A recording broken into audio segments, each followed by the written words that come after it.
Secundaria segundo grado. Matemáticas. Los polígonos de frecuencia.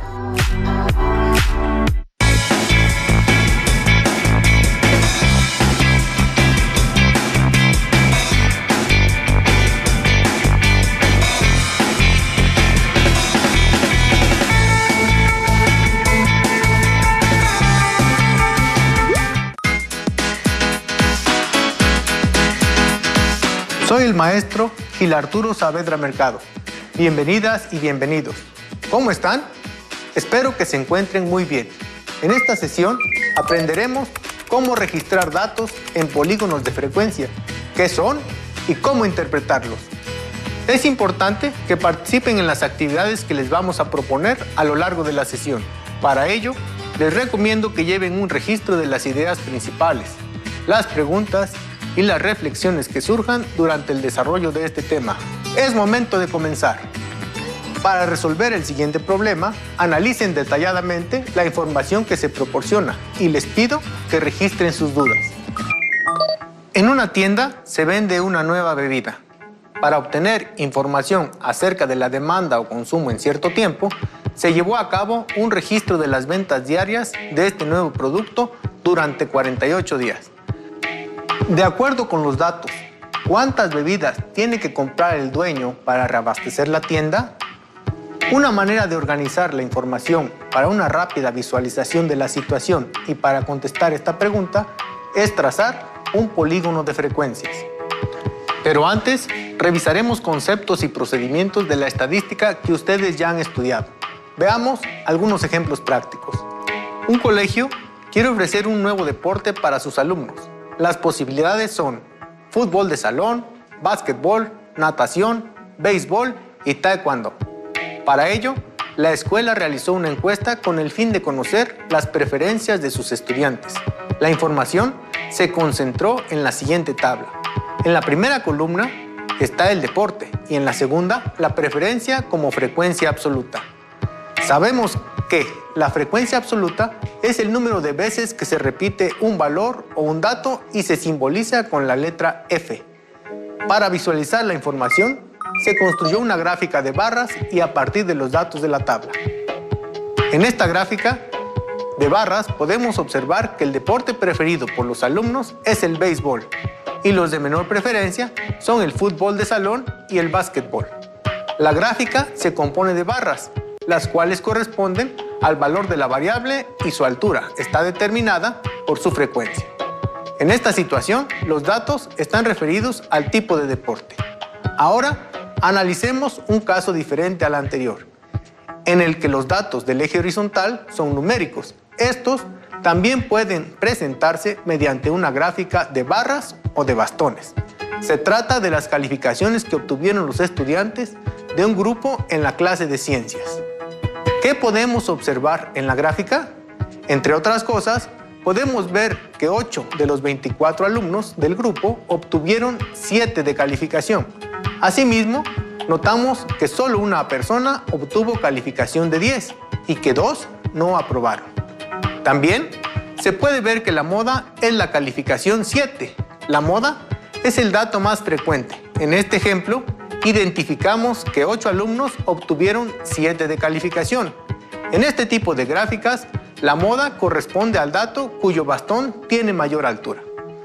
Otro concepto es el rango, que es la diferencia que hay entre el valor extremo mayor, en este caso 10, y el valor extremo menor, es decir, 5. De aquí se obtiene que el rango es 5. Otra forma de representar a los datos es a través de un polígono de frecuencias, que consiste en una gráfica de líneas trazada sobre los extremos superiores de los segmentos o bastones, cuya altura coincide con la frecuencia. Para trazar el polígono de frecuencias, únicamente hemos colocado puntos en los extremos superiores de los bastones o segmentos que indican las frecuencias de cada una de las calificaciones. Después, unimos estos puntos a través de líneas. El resultado es la gráfica de color verde, a la cual se le conoce como polígono de frecuencias. Si borramos los segmentos o bastones que se levantan en el eje horizontal y solo dejamos los puntos que los extremos superiores indican las frecuencias, Al unir estos con las líneas, obtenemos la figura de la derecha, donde se encuentra marcado con verde el polígono de frecuencias. De esta forma, también se pueden presentar la información de las calificaciones que obtuvieron los estudiantes en la asignatura de ciencias. En el polígono de frecuencias, también se puede observar cuál es la calificación que tuvo mayor frecuencia, cuál tuvo menor frecuencia, así como cuántos alumnos reprobaron la asignatura. En ciertas ocasiones, es más conveniente presentar la información mediante polígonos de frecuencias que en gráficas de barras, como por ejemplo, cuando se busca comparar dos conjuntos de datos, como se explica más adelante. Retomemos el problema del inicio. En una tienda se vende una nueva bebida. Se registraron las ventas diarias de este nuevo producto durante 48 días y se plantea la siguiente pregunta. ¿Cuántas bebidas tiene que comprar el dueño para reabastecer la tienda? Una manera de dar respuesta a la pregunta es organizar esta información en un histograma y en un polígono de frecuencias. Observamos que el rango de estos datos es 38. Esto quiere decir que pueden haber hasta 38 datos diferentes en este conjunto. Construir una gráfica de barras con esta cantidad de datos diferentes llevaría a la posibilidad de tener hasta 38 barras, lo cual puede dificultar el análisis. Por ello, es importante determinar una manera más eficiente de presentar esa información. Una manera es presentar la información en un histograma y un polígono de frecuencias. Para trazar el polígono de frecuencias, se construirá primero un histograma. ¿Saben qué es un histograma? ¿Cómo se encuentran los intervalos de clase? ¿Cuál debe ser el tamaño del intervalo de clase? Antes de iniciar el procedimiento para construir un histograma, expliquemos conceptos importantes. El rango se obtiene restando el dato menor de un conjunto de datos del dato mayor de este conjunto. Las clases son los intervalos que agrupan a los datos. El tamaño del intervalo es un rango fijo de valores que pueden tener los datos. Podemos ahora revisar los procedimientos para construir un histograma. El procedimiento para trazar un histograma es el siguiente. Primero, calculamos el rango. Este número ya lo habíamos obtenido antes, restando el dato mayor menos el dato menor y resultó 38. El número de clases que lleva el histograma corresponde al número de barras que lo compondrán. En este caso, se decidió que fueran 8, porque se piensa que es un número adecuado de intervalos para permitir el análisis de la información. El número de intervalos no debe ser tan pequeño porque ocultaría información, ni tan grande que no valga la pena agrupar los datos. El número de intervalos es nuestra decisión, no así el tamaño del intervalo, el cual se obtiene dividiendo el rango entre el número de intervalos. En este caso, 38 entre 8, que resulta 4.75. Pero como en este caso no queremos que el tamaño del intervalo sea un número decimal, este número se redondea a 5, que finalmente será el tamaño del intervalo. Un concepto importante para trazar el histograma es la clase. Toda clase tiene dos números. Al primero se le conoce como límite inferior y al segundo como límite superior. En este intervalo, el límite inferior es 59 y el límite superior es 64. El ejemplo presenta un intervalo de tamaño 5, ya que si realizamos la diferencia entre sus límites, se obtiene 5. Teniendo el número de intervalos y el tamaño, podemos verter la información en una tabla donde se observan los 8 intervalos y el tamaño de la clase, que es 5. Esto se puede verificar en cualquier intervalo. Por ejemplo, en el primero, si restamos 64 menos 59, el resultado es 5. O en el cuarto intervalo, donde 79 menos 74 es igual a 5. Y así para todos. La columna de la tabla que corresponde a la frecuencia contiene el número de veces que se vendió la cantidad de bebidas del intervalo. Por ejemplo, en el primer intervalo se vendieron 8 veces de 59 a 64 productos.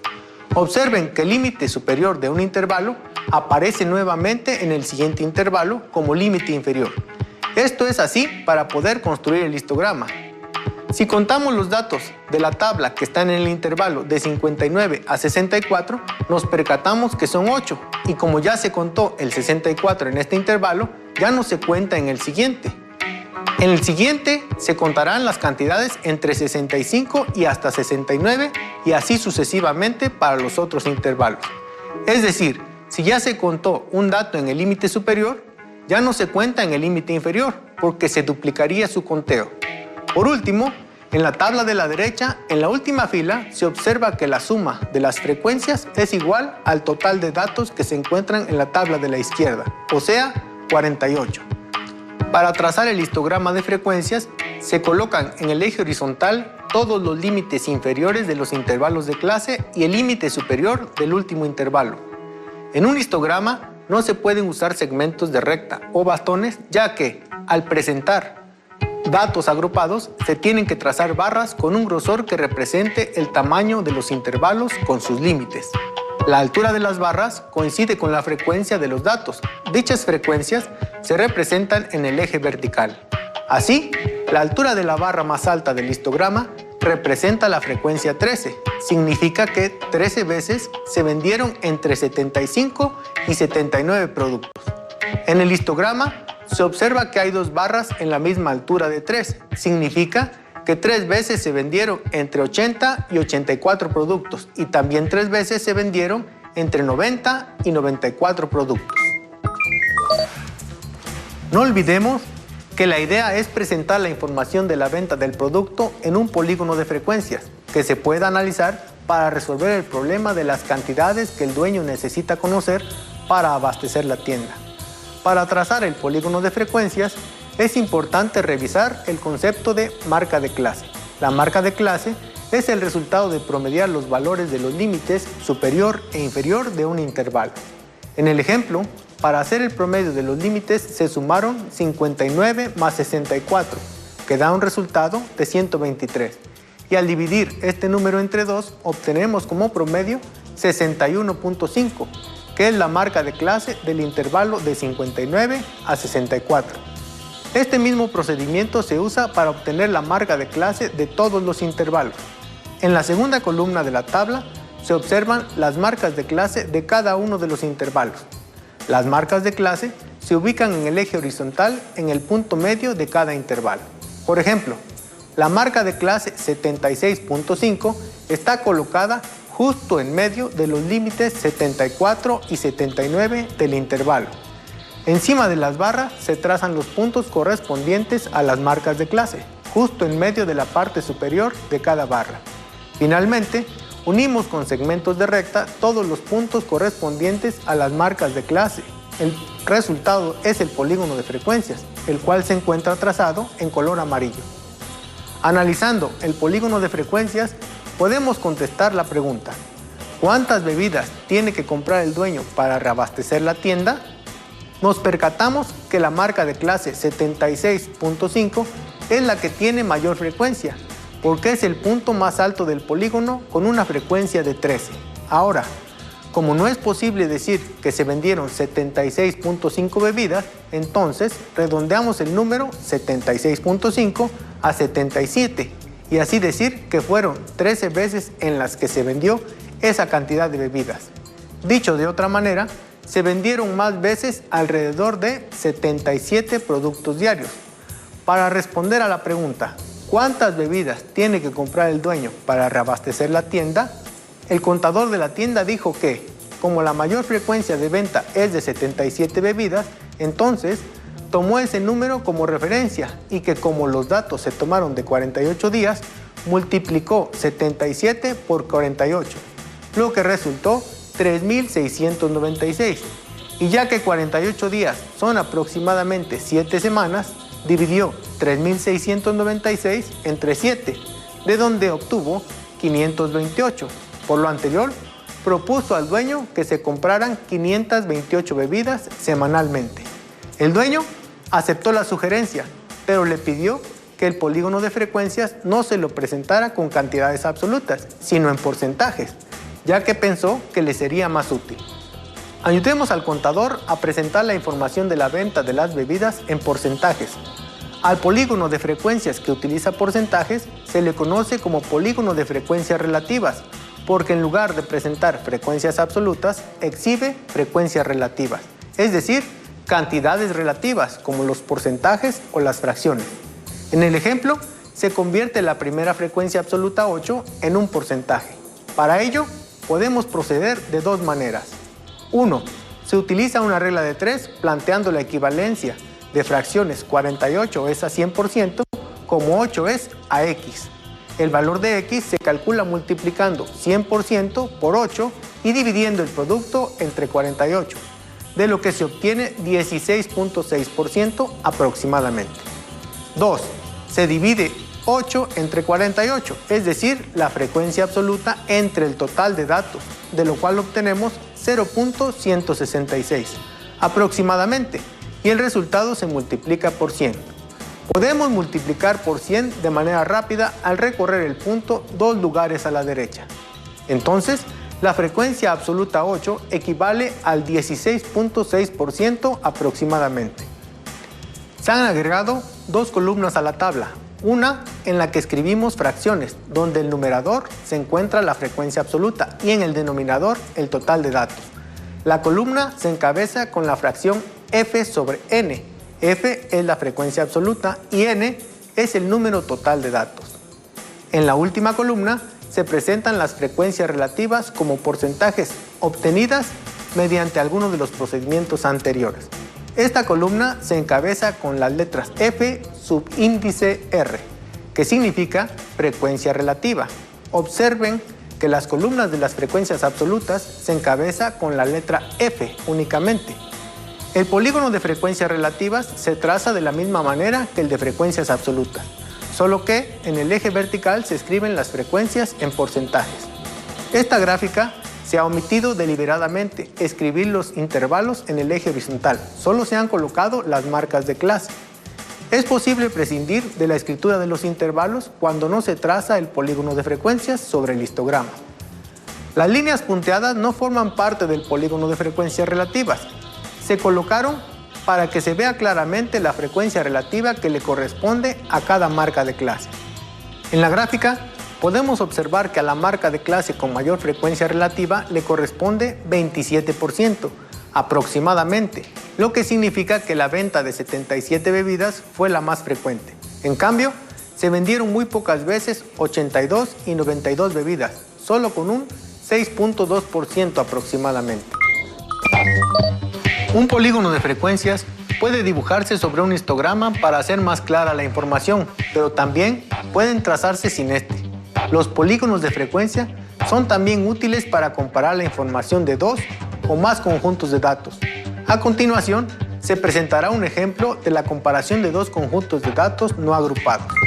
Se entrevistó en dos colonias de la Ciudad de México a una muestra de 100 jóvenes entre 16 y 20 años para saber su preferencia por la marca de tenis Cómodo. La gráfica de color amarillo representa los datos de la colonia A y la gráfica de color verde representa los datos de la colonia B. Al interpretar la gráfica, podemos contestar preguntas como: ¿cuáles son las edades de las personas en ambas colonias que prefieren más esta marca de tenis? En la colonia A, los 18 años y en la colonia B, los 19 años. ¿Cuántos jóvenes de 16 años prefieren más esta marca en la colonia A que en la colonia B? Como 6 la prefieren en la colonia B y 19 en la colonia A, son 13 jóvenes más los que prefieren esta marca en la colonia A que en la colonia B. ¿Cuál es la diferencia en años de una colonia a otra respecto a la mayor preferencia? La mayor preferencia por la marca es a los 18 años y 19 años, como puede observarse. Así que la diferencia es de solo un año. ¿A qué edad existe la menor diferencia entre la frecuencia de preferencia de la marca? Se puede observar que a los 17 años, los puntos que marcan la frecuencia están casi juntos. Esto quiere decir que la frecuencia es casi igual. Así que a los 17 años en ambas colonias casi no existe diferencia. Como pueden ver allá en casa, esta gráfica nos proporciona mucha información. ¿Qué otras preguntas consideran que podemos responder con esta gráfica? Para concluir, proponemos una situación en la que iremos recapitulando los puntos principales del tema, pero al mismo tiempo les pedimos que nos ayuden a resolverla completando en casa lo que se les solicita. Se registraron las estaturas de 1000 soldados en un cuartel y se sabe que la menor es de 150 centímetros y la mayor es de 210 centímetros. La idea es trazar un polígono de frecuencias para organizar la información. ¿Será necesario agrupar los datos? ¿Por qué? Para ello, debemos obtener el rango, o sea, restar 210 centímetros menos 150 centímetros, lo que resulta 60 centímetros. Si no se agruparan los datos, el polígono de frecuencias debería llevar 60 puntos, lo que no es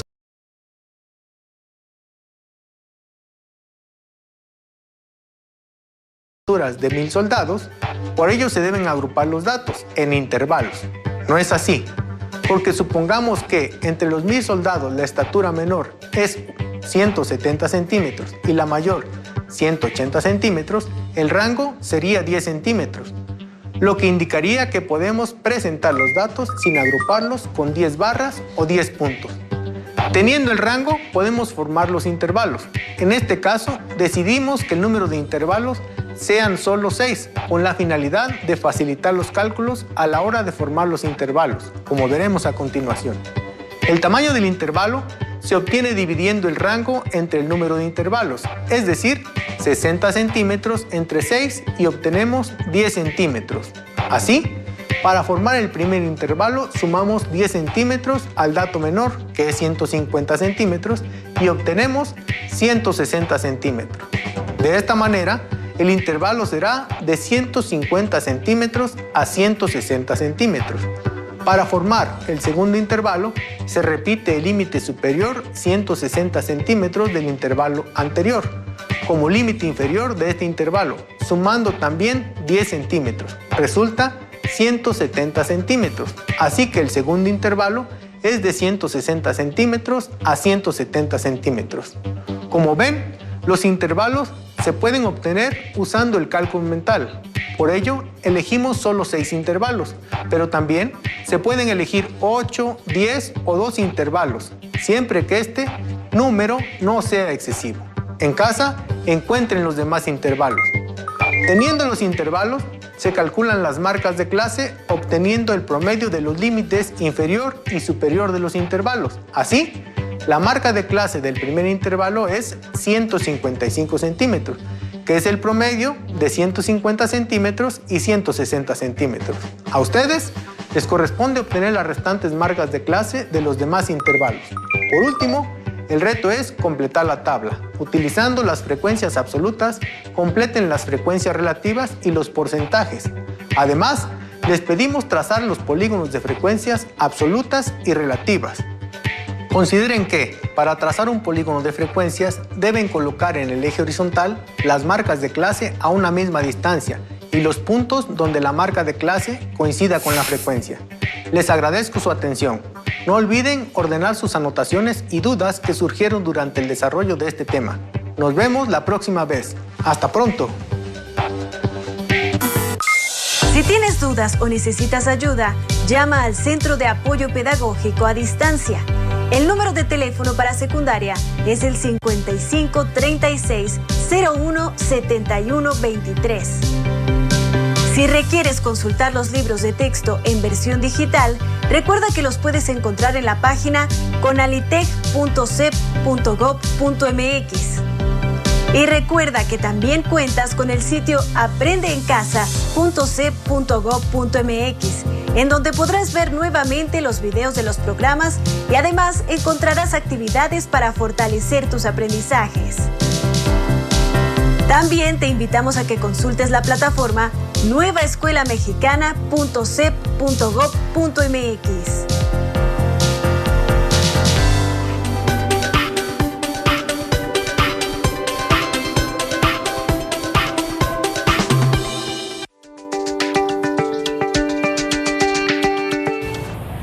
¿Qué tal, niñas y niños? Bienvenidos a su pausa activa. Soy la profesora Roxana Villasana. El día de hoy, en esta pausa, trabajaremos la oxigenación, el ritmo y la secuencia motriz. Iniciamos.